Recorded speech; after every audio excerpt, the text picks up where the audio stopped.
بسم اللہ الرحمن الرحیم۔ حضرت عائشہ صدیقہ رضی اللہ تعالیٰ عنہ فرماتی ہیں، ایک عورت تھی اور اسے نبی پاک صلی اللہ تعالیٰ علیہ وسلم نے وہ کلمہ پڑھ کے مسلمان ہوئی، مدینہ طیبہ آ گئی تو حضور نے مسجد نبوی شریف میں اس کے لیے مکان،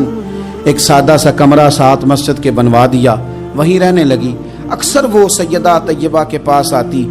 تو حضرت عائشہ صدیقہ رضی اللہ تعالیٰ عنہ فرماتی ہیں وہ بڑی باتیں سناتی اور آخر میں کہتی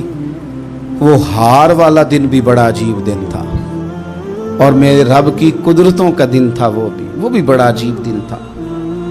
سیدہ عائشہ صدیقہ رضی اللہ تعالیٰ عنہ ایک دن فرمانے لگی کہ تو ہار والے دن کا بڑا ذکر کرتی ہے، وہ کیا دن تھا؟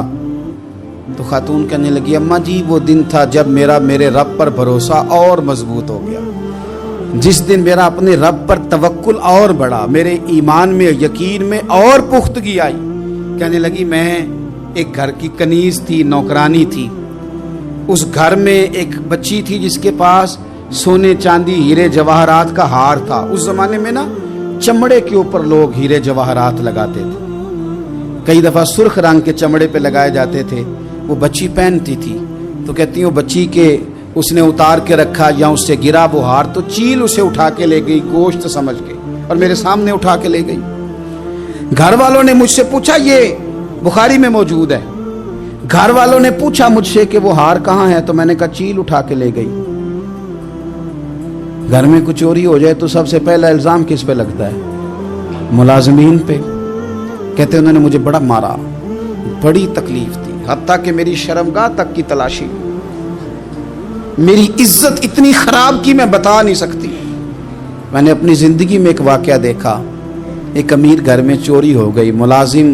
کو اتنا مارا کہ وہ چارپائی پہ پڑ گیا، پولیس والوں سے اتنی مار پروائی گئی کہ وہ بیچارہ چارپائی پہ پڑ گیا اور پھر وہ اتنا بیمار ہوا اور کچھ دنوں کے بعد پتہ چل گیا کہ چور تو اپنا بیٹا ہے ان کا، پھر اس کا انتقال ہو گیا۔ اب وہ سیٹھ صاحب اور گھر والے آ کے مرنے والے کے کان میں معافی مانگ رہے ہیں، کان میں۔ تو میں نے ان سے پھر کہا تھا کہ یہ تو اب چلا گیا ہے، تمہارا زور چلتا تھا تو تم نے قانون خریدا اور تم نے اسے جتنا ہو سکا تم نے اسے مار پڑوائی، تمہارے پاس جو عدالتیں تھی تم نے وہاں کاروائی کی، اب ایک عدالت قیامت کے دن لگے گی۔ یہ کمزور تھا کچھ کر نہیں سکا۔ میرے نبی پاک صلی اللہ علیہ وسلم نے فرمایا سن لو، اگر سینگ والی بکری نے بغیر سینگ والی بکری کو تکلیف دی ہوگی تو قیامت کے دن اسے بھی بدلہ دینا پڑے گا کہ تیرے پاس سینگ تھے اور تو نے اسے مارا تھا۔ وہ خاتون عرض کرتی ہے سیدہ عائشہ کی خدمت میں کہ مجھے بڑا مارا، مجھے تکلیف دی، میں کہہ رہی تھی کہ میرے سامنے چیل لے گئی ہے پر وہ نہیں مان رہے تھے، اماں جی انہوں نے مجھے بڑا مارا۔ حضرت عائشہ صدیقہ کہتی ہیں پھر کیا ہوا؟ کہنے لگی اماں جی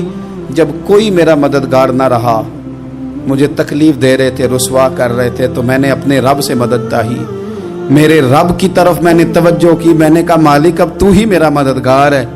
کہتی ہے وہ مجھے مار رہے تھے تو وہ چیل جو ہار لے گئی تھی وہی لے کے واپس آ گئی اور ہمارے سروں کے قریب لا کے اس نے جب اس ہار کو پھینکا وہ مجھے چھوڑ کے سائیڈ پہ ہوئے، وہ میری بے گناہی جان گئے، لیکن آپ کو بتاؤں اس دن سے میرا اپنے رب پر یقین اور بڑھ گیا۔ مجھے سمجھ آ گئی کہ جب انسان پورا ٹوٹ جاتا ہے اور جب کوئی چاروں جانب اس کا مددگار نہیں ہوتا تو رب تو ہوتا ہے اللہ تو اس کا مددگار ہوتا ہے وہ تو پھر اپنے اس بندے کی مدد کرتا ہے پھر وہ تو توانائی دیتا ہے وہ تنہا نہیں چھوڑتا، وہ تو آنسوؤں والوں کے آنسوؤں پہ بڑا کرم فرماتا ہے، وہ تو قسم پرسی میں آ جاتا ہے، اس کی رحمت بڑھ کے استقبال کر لیتی۔